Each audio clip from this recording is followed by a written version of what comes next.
if you have a brain that goes, this is where I'm going to be in 10 years from now, and you have this massive ability to do that, by all means do it.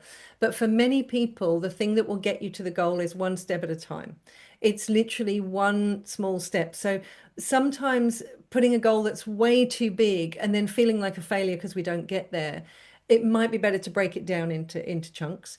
The other big mistake is, as I say, assuming you're going to be someone different tomorrow. There will be days that you're going to be tired and exhausted and you're going to resort back to what you usually do. So use your environment to support you. And that for me is the great opportunity of reflection time, is looking at your environment. And by environment, I mean your physical environment, the people that are around you that are supporting you or not, and those sorts of things. And set yourself up for success. And even if you've got people around you that like I know when I go back to the UK, family members there, they eat less healthily, they smoke, they drink way more than I do. It's very easy to drop into that. So I've put things in place to protect myself when I am back with family. What can you do in your own environment to set yourself up for success so that you rely on willpower less, I suppose, rather than just assuming you're going to be a different person on the 1st of January who's got ultimate willpower and can do anything they want to achieve. My mum was constantly thinking she was fat. She'd often tell me I was fat at the same sentence, but that's a whole other conversation. But she was constantly on a diet. She was always wanting to, I'll start the diet on Monday.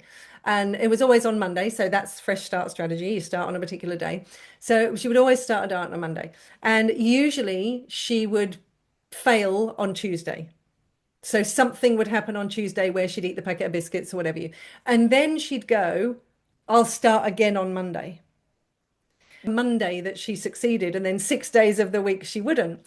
So the thing that I would say is you will fall off your cushion, whatever that is. You will fall off at some point, and it's okay. You just get back on the next hour.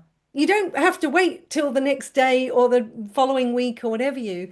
Just like, okay, I ate the whole packet of biscuits.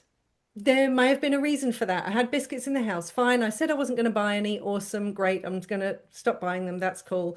And then get back to doing what you need to do. That's the thing I think we stuff up is we wait for another big thing to I don't know. We're always doing the big things as opposed to the little things of, okay, I messed up.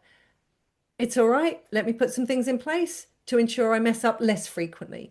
And I suppose that comes back to me as the goals that I try and set for myself is how can I show up more frequently as the best version of me, knowing I'm going to stuff up and fall off my cushion now and again.